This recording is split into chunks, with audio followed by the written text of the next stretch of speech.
Alright, what's up, squids? We're back with another video, and today we're doing something a little bit different. I got an order pretty late for a hoodie, late in the day, and I think I can still go drop it off at the post office, so I'm going to go ahead and do that. And while I'm doing that, I'm going to give you guys 5 weird things I do while I ride to stay safe. I'm pretty sure I've made a video in the past about how to stay safe on a motorcycle, but those are kind of basic things. These are going to be smaller, more quirky things that I do that I really had to think about, and stuff that just kind of comes naturally. So we're going to take this package. Shout out to Tosha from OK, I think that's Oklahoma, could be wrong. Comment below whatever it is, but shout out to Tosha. We're going to deliver your package. Hoodie coming up soon. And again, shout out to everyone that bought a hoodie. So shout out Tosha and shout out everyone else that bought one. When you guys get your hoodies, make sure to tag me on Instagram, and I'll go ahead and repost you guys on there. Alright, we're going to tuck this in my shirt. Probably look nice and voluptuous right now. Alright, so first thing is going to be not riding around in neutral. So coming up to stoplights and stuff, you never want to be in neutral, just in case you got to hit the gas and get out of there. Let's say there's someone coming over to you. There's someone coming up behind you. Whatever it is, you got to move out of the way. You don't want to be stuck in neutral and you have no way to get out of there. You want to make sure you're always in gear, and once you're comfortable on a motorcycle, you want to learn a downshift as you're slowing down so that you stay in a gear the whole time. Because if you're coming up to a stoplight and you're doing like 40 and you just put it in neutral, or you just hold in the clutch, holding in the clutch is the same thing. You're coming up to a stoplight, you have no power, and let's say you got to move out of the way, you got to hit the gas, someone's coming up behind you, you're screwed.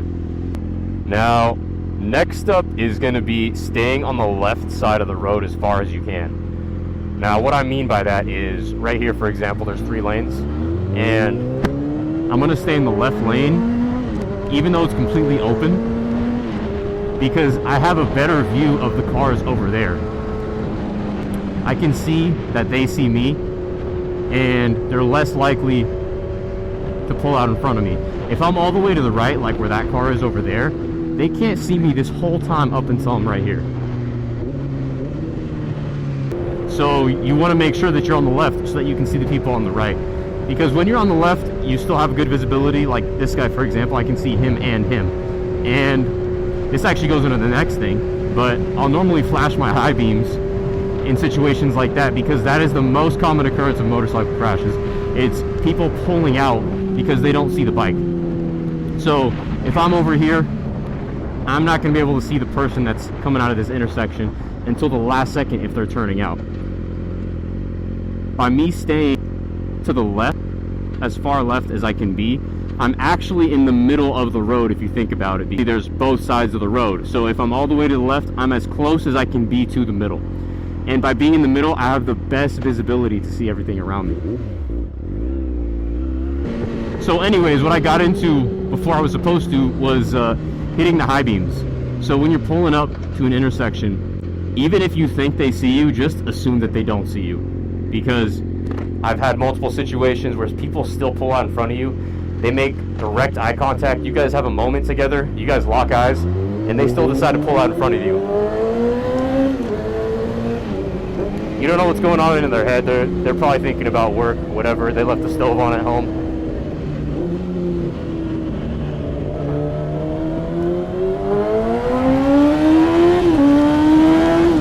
So you don't want to put the responsibility on them. You want to take the responsibility. This guy, maybe he sees me, we'll hit him with the high beams. There you go, he saw me. If you're pulling up to an intersection, you see someone creeping up, just hit the high beams. You don't really have anything to lose besides what? A few seconds of touching the button.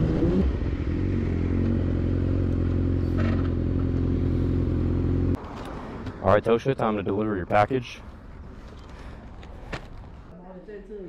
Alright, stamp of approval.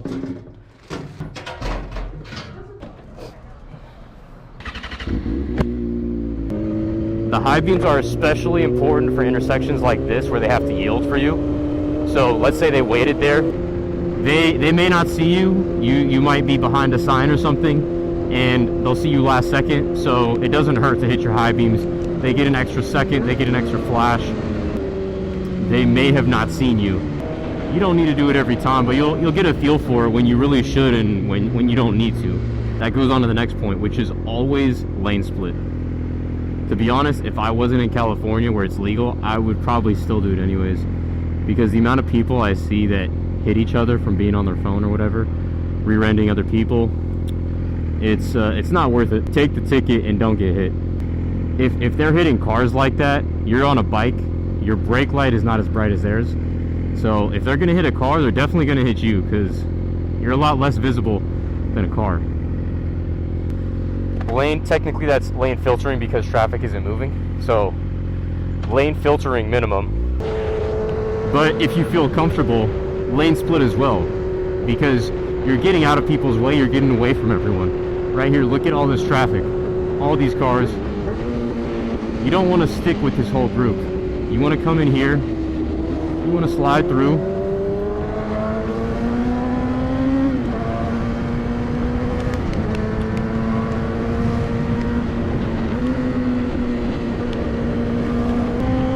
And you want to find some open space where you're not around anyone.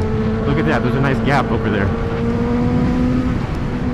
And once you find some nice open space, there's no one around you now, just chill in it.